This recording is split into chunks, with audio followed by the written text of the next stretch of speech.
Hi, I'm Jason Rona, and this is one of my favorite RC vehicles of all time.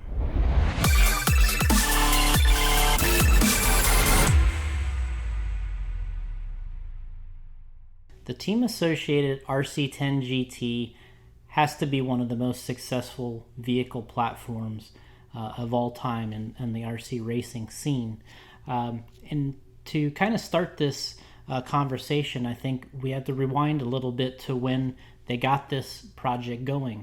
In '91, Team Associated introduced the RC10T, which was the stadium truck. We talked about, in other videos, narrow, skinny front tires, and the wide track suspension, the low profile body, so many cool things that made the RC10T unique.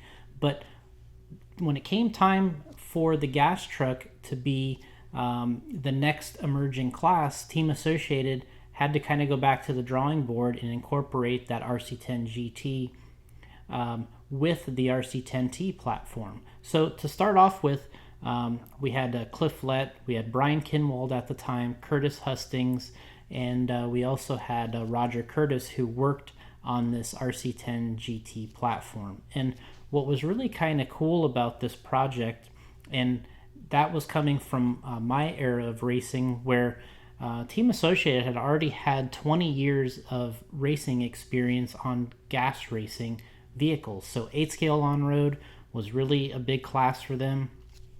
And with the emergence of the RC10, the electric vehicles, there wasn't as much nitro racing going on.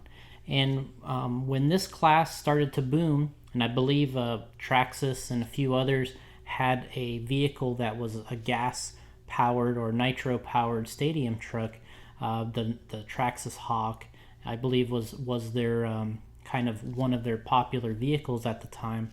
Associated was taking a look at this class, and as the story was told to me, Gene Husting came to one of their meetings. They used to have their afternoon Tuesday meetings, and he told everybody, we're going to build a gas or nitro-powered stadium truck. And according to him, everybody looked at him like he was crazy and didn't know, what he was talking about. Why would you want to make one of these nitro stadium trucks?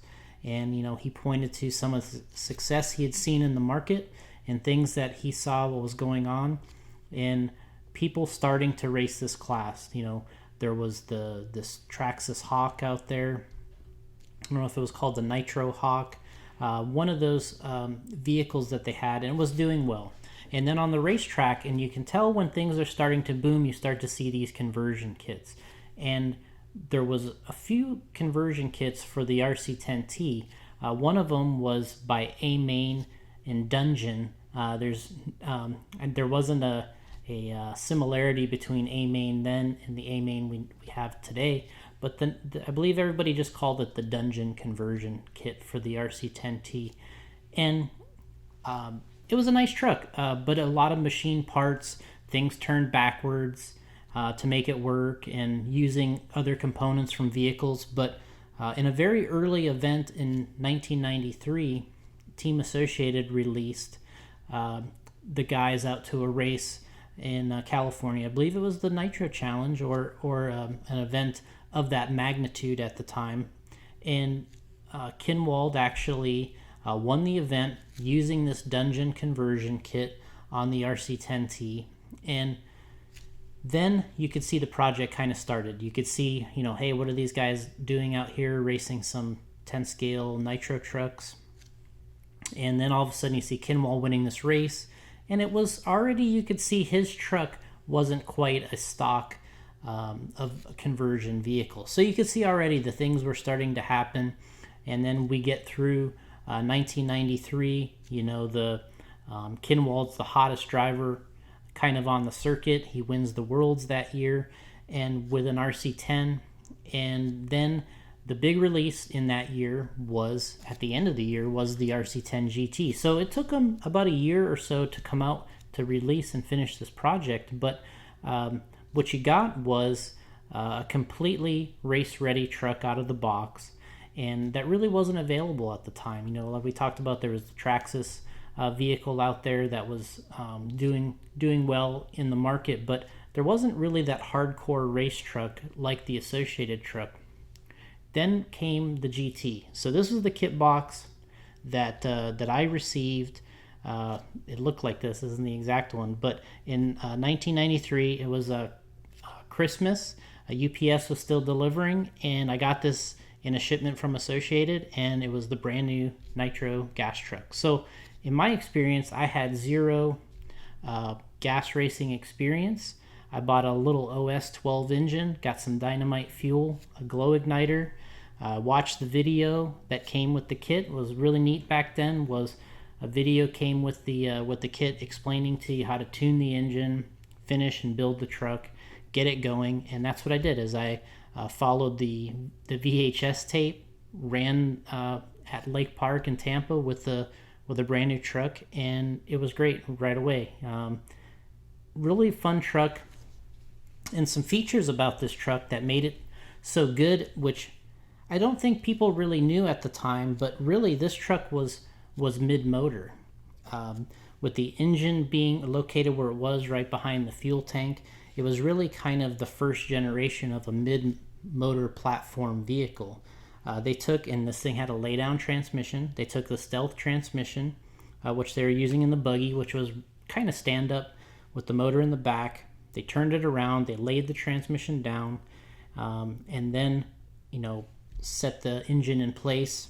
And then they had to come up with a braking system, which they came up with this little disc brake system, ran off the other servo, which essentially just pulls on the arm here and activates the brakes. And when I was building this in 1993, all this was very foreign and trying to figure out how to set the linkage, but they did a good job in the video showing you how to set the linkage. Curtis is telling you the gaps you need to have from throttle to brake, and how important the return spring was, and maximum pull on the carburetor, not to set where it pulled over, and really learned a lot of little things in the video in 20 minutes that you had no clue what was going on.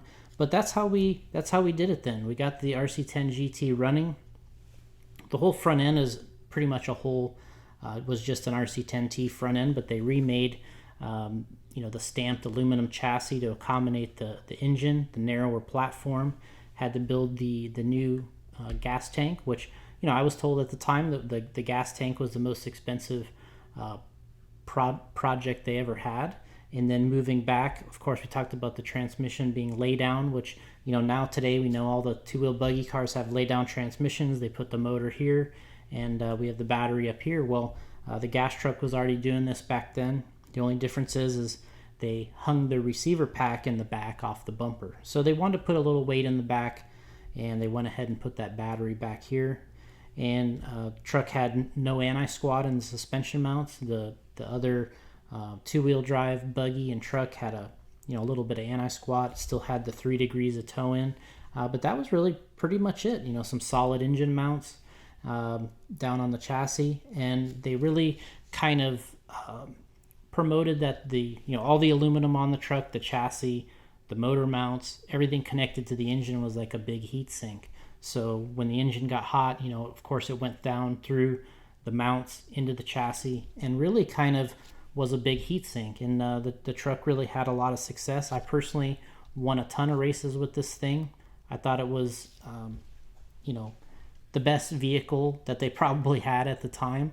When we started driving this thing, it worked everywhere. And I think one of the reasons was the balance, the flexibility of the plastics and the platform really worked well on bumpy tracks.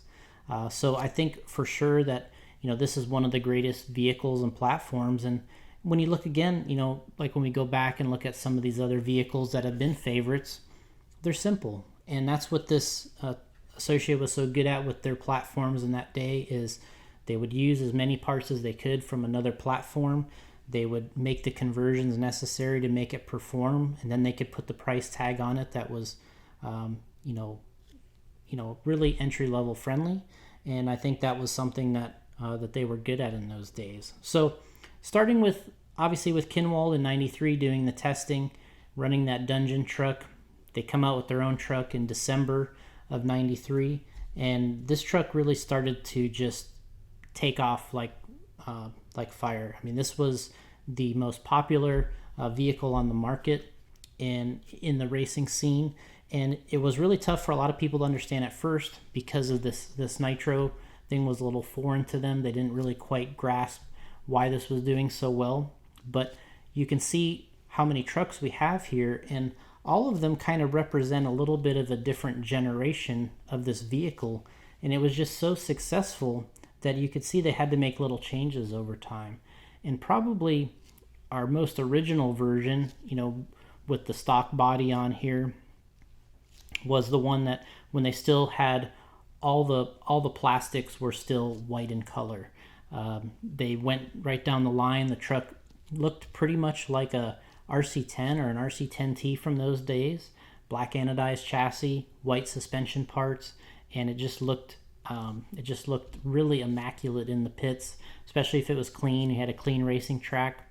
And then along the line, as they started improving in the 10 scale stadium truck class, they started carrying over some of those improvements to the gas truck. So changed the front shock tower geometry, changed the rear shock tower geometry a little.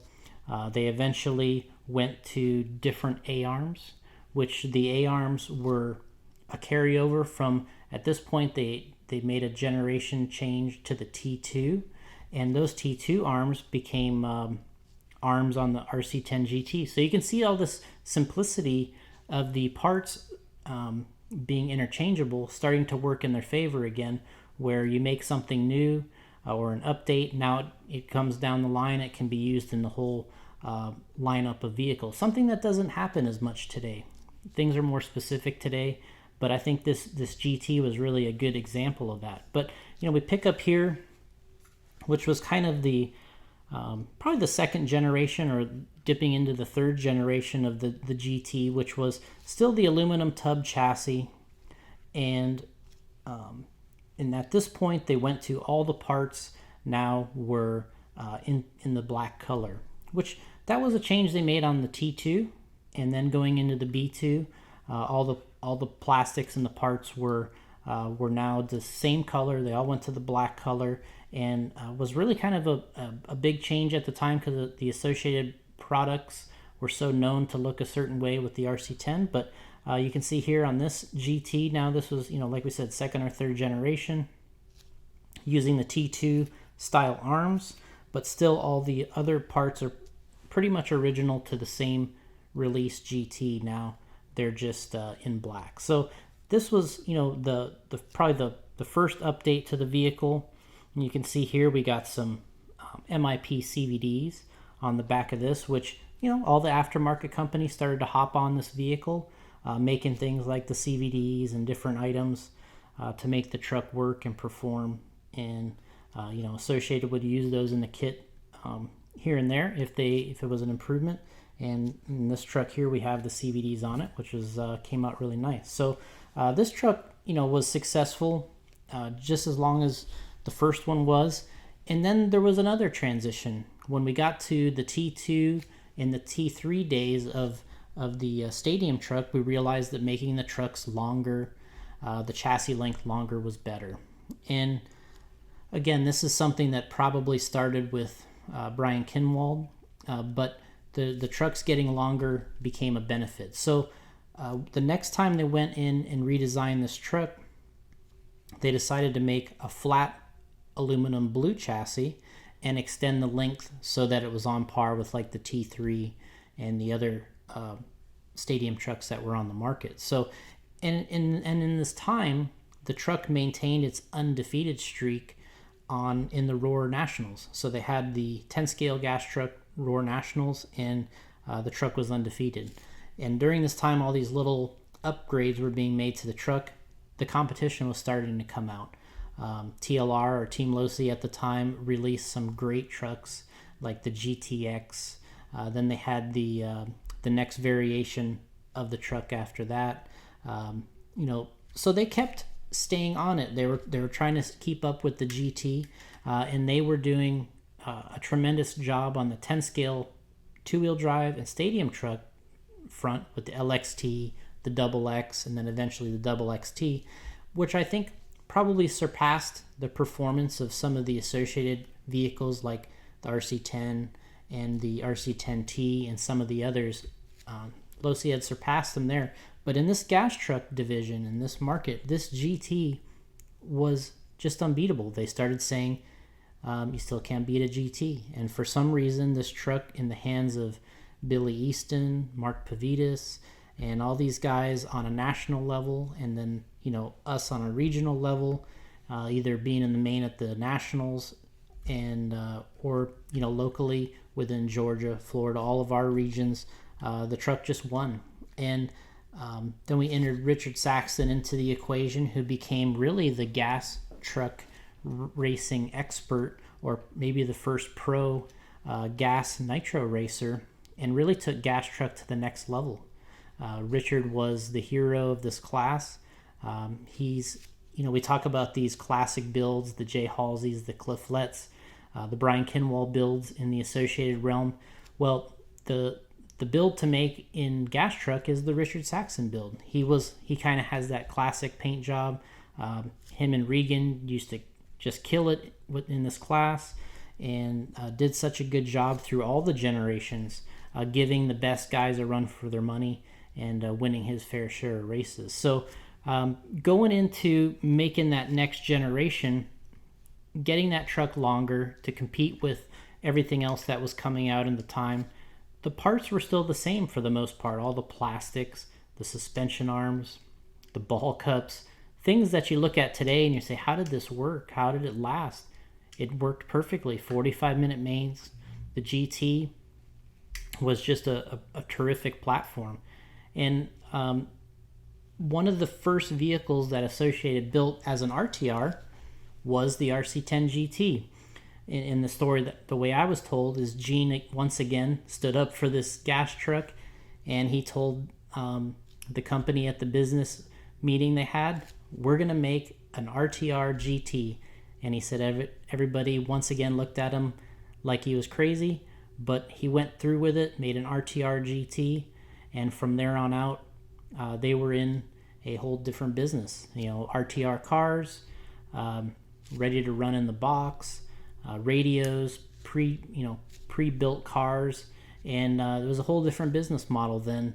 And Gene really kind of spearheaded that movement with the vehicles. So the GT was a big part of the collection for Associated. Made its way through many different little variations, but still maintained that undefeated Roar Nationals march through the 90s and then through the early 2000s. And we get asked a lot every day. It seems like I'm getting asked, why doesn't gas truck exist anymore? If it was such a great class, then why doesn't it exist today? And I think the main reason is the track styles. Once 8 scale became one of the major classes, they started making the tracks cater to 8 scale buggies. So the tracks got bigger, the jumps got bigger, the terrain became rougher, and really kind of eliminated gas truck from being very fun on the track. So the bigger and nastier they made the tracks, the more that it kind of shuffled the gas trucks out of the mix. And I think that's why they're kind of extinct today.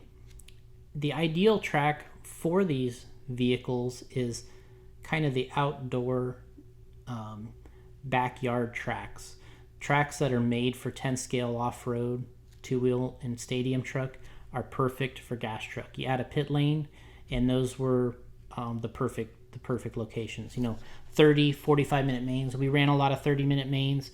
We'd get into national events, we'd run 45-minute mains, and that's where the truck really excelled. And the reason it's probably not around today is there's more indoor tracks for 10 scale cars, and all the outdoor tracks are mostly 8 scale style tracks. So really we eliminated the track that they could be raced on, thus kind of minimizing the class. So people ask, could it ever come back? I think it could come back, but what would have to happen is the tracks would have to be different. We'd have to start with the backyard tracks again, making them 10 scale in size and friendly, and the gas truck, the companies would have to get on board, make a new updated truck that has all the latest advancements in terms of suspension, really durability, and just throw that OS 12 engine back in there, and I think we would be booming again with 10 scale. But I think that's the steps: the tracks, backyard tracks,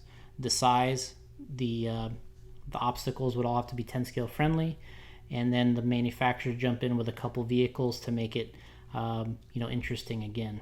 So one of our recent projects, kind of in preparation for this video, was we worked on a kind of our own version of an updated RC10GT, just making kind of coming up with these different little concepts, making things look cool and look different.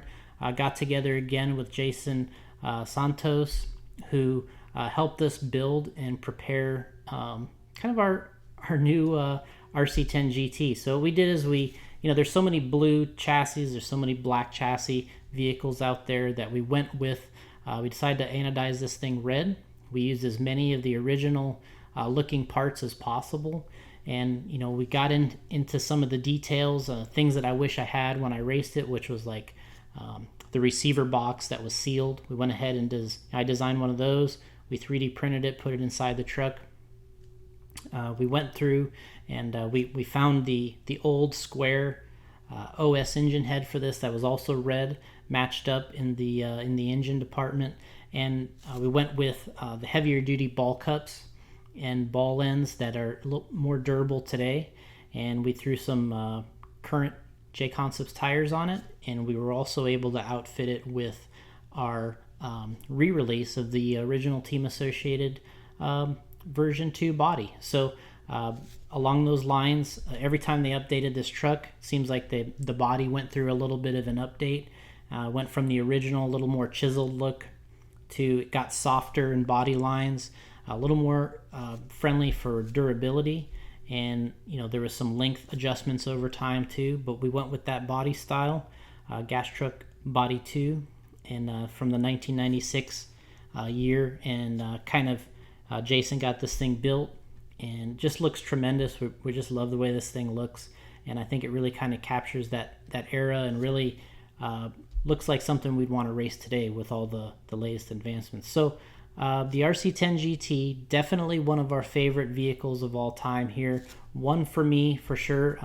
Got a lot of victories with that truck, and as we said, it was an undefeated vehicle on the Roar National racing scene, and we really appreciate everybody joining us here for another episode in the J-Concepts Garage, and we'll see you next time.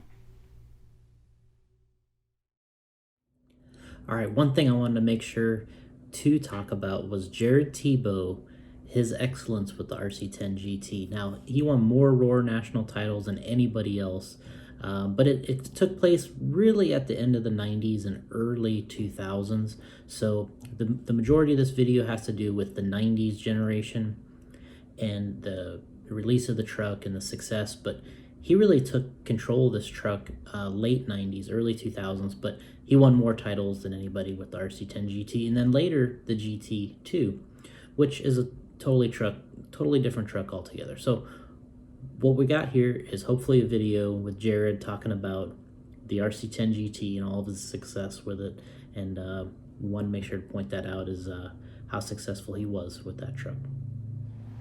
Alright, Jared Tebo here, going to talk about one of my all-time favorite cars, the Team Associated RC10GT. I actually have one of my old trucks here. This truck's really cool, special to me, because this was the first car that I got, just my first RC car in general. It's pretty much what launched my career, got me into racing, my first RC car, everything like that. So just wanted to say a couple things about the car, about the class. Go back to when I started. My first car was a GT. We bought a used one from a hobby shop in Bakersfield, California, my dad and I. And it was super ugly. It was like neon yellow, orange, fade, paint job, something like that. It was the tub chassis. So this truck is a little bit newer version of the GT where it has the flat chassis. I don't have a tub chassis truck anymore. But it was just a really cool class. It was a class that you would drive outside, a good stepping stone to get into the nitro powered classes. It was, when I started, actually bigger than the 1/8 scale, which you know, now anything nitro powered is 1/8 scale. Gas trucks trying to make a little bit of a comeback, which is really cool. You know, I'll kind of go over a couple things why I think the class kind of faded out. So when I got into it, it was in 1999. Class was booming. New trucks were being made. A brand new Losi truck came out in 2000, and then in 2006, Associated came out with a new truck, the GT2. Kyosho and Mugen also had some trucks during that time. And the class pretty much died in 2008. That was the last year, the Roar National. I was lucky enough to win 5 in a row. 04, 05, 06, 07, and 08, the very last one. So that was really cool. Gas truck was kind of my class. It was just a really fun, technical, challenging class to drive. You had to drive, if you wanted to go really fast and do all the big jumps and stuff, you had to drive with your clutch set up pretty aggressive, your slipper pretty aggressive, and also a lot of brakes. I never ran any drag brake or anything, so it was just a lot of push brake, and so you really just learned some technical driving things, because the truck was just, you know, challenging to drive when you had it set up to go really fast. So that was always really cool. I enjoyed it from my motocross background. It was just really fun to throw the truck around. You could, you know, move it around the air a little bit when you had a lot of brakes. You could power slide it. You could blast berms and things with it being 2-wheel drive. And that stuff was, you know, funner than a 4-wheel drive car. The way you could brake it, set it up into the corners, pitch the car around. Just a really, really fun class. The GT is just an iconic truck in that class. Hoping to see gas trucks come back. Some people are trying to make a comeback. It's a little bit challenging because the tracks are gnarlier now, a little bit bigger.